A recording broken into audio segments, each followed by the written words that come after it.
3 months. So it's the average. I'm going to take it in average. It might be 4, it might be 4.4.5 years as your average length of history. So that again is 15% of your credit score. So did payments for 35. So 30% of your credit score is your debt utilization. It only deals with your credit cards. So if you don't have a credit card, you can't get this 30% at all. So make sure you get a credit card. Know thyself, but know thyself. You don't have to use it all of the time or even at all, but make sure you go ahead and you get a credit card so you can take advantage of this particular 30%. Now, look, before I get out of here, I got some more shout outs. I'm going to give you a last little tidbit on some myths about your credit and whatnot before I get out of here. But let me get these shout outs right quick. Jaleisha King. Yes, that's my cousin, Jaleisha King. She celebrated her birthday, so happy birthday to you. Bivy Mays, I got to give Bivy Mays a big happy birthday shout out. She does something over there in the Gary, Indiana, Northwest Indiana area with Snap. Y'all look her up on Facebook and whatnot. Bivy Mays, happy birthday to you. And then I got to say happy birthday to, this guy I have known for seemingly forever. Always a good guy, stand-up guy for sure. Brad Townsend, member of Kappa Alpha Psi Fraternity Incorporated, the Alpha chapter. So happy birthday to you, Brad Townsend, doing big things up there in the Detroit area. Oh man, this dude, singer, actor extraordinaire, Tyree Evans. Tyree celebrated a birthday as well. So happy birthday to you, Tyree. Pam Dixon, she celebrated her birthday, so happy birthday to you. I saw how old you are. I'm not going to tell the whole world, but I saw how old you are, Pam Dixon. I saw that, and I can't believe you don't look a day over 25. So look, happy birthday to you. And then I got to give a shout out to Marlon Mitchell as well. Again, another guy I've known for quite some time. Marlon Mitchell, Grandpa, happy birthday to you. All right, so let me give you this last thing, and I'm going to let you go today, all right? So look, we're going to do this last thing, and it's about myths. What myths are there out there when it comes to your credit?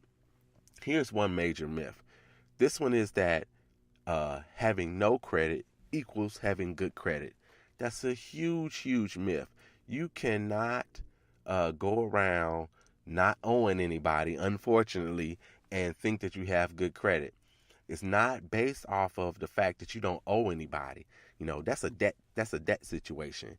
But if you have never paid anybody, then I or the credit bureau or the bank cannot say if you're truly credit worthy or not. Should I lend you $5 or should I lend you $50 if you've never had to pay anybody back? Unfortunately for you, that's the way that it works. So it's like trying to win the game but not being in the game.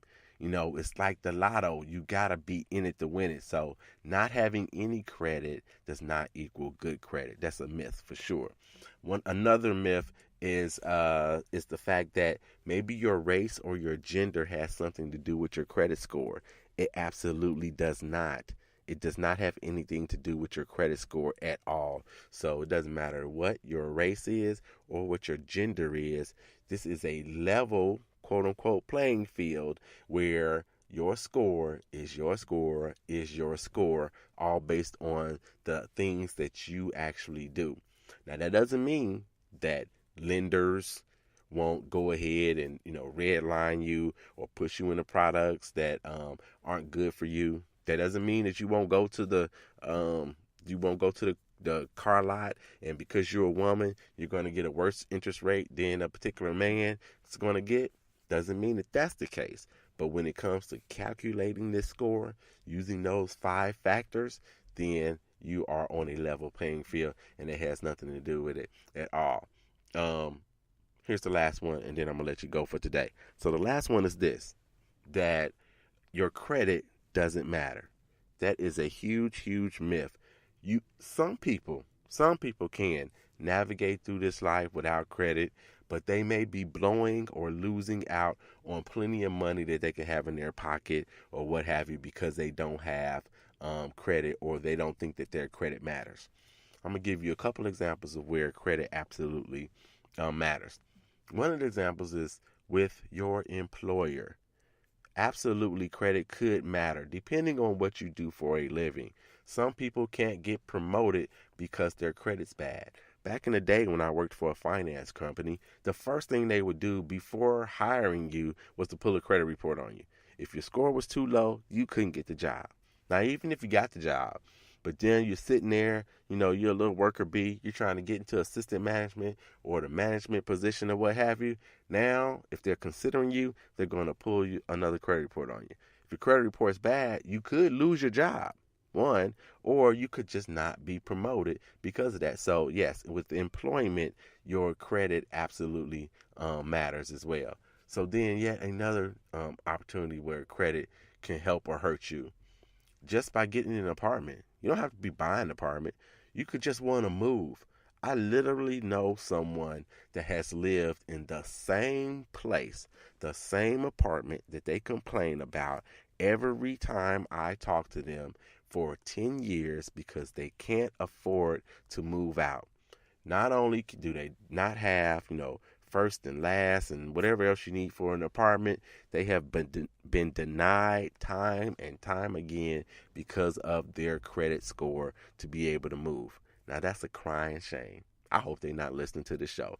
That's a crying shame that you can't move because your credit score, in part because your credit score is so bad that no one will give you an apartment for you to live, for you and your kids. So there's another reason that credit absolutely matters.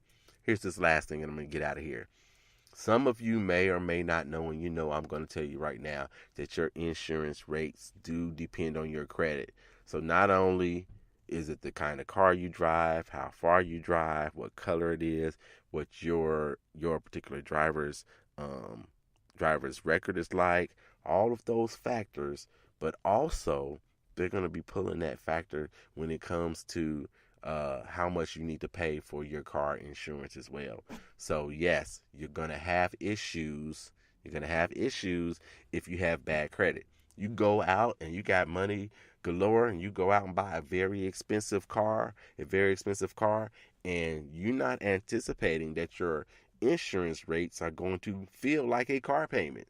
You might pay $400 or $500 for a very expensive car just for insurance alone on a monthly basis.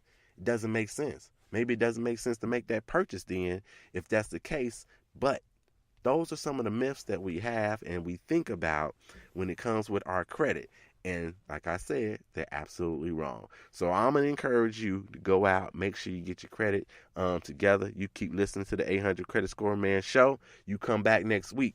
You know how I have to do before I get out of here. You know who it is. It's Kobe, Cameron, and Carter.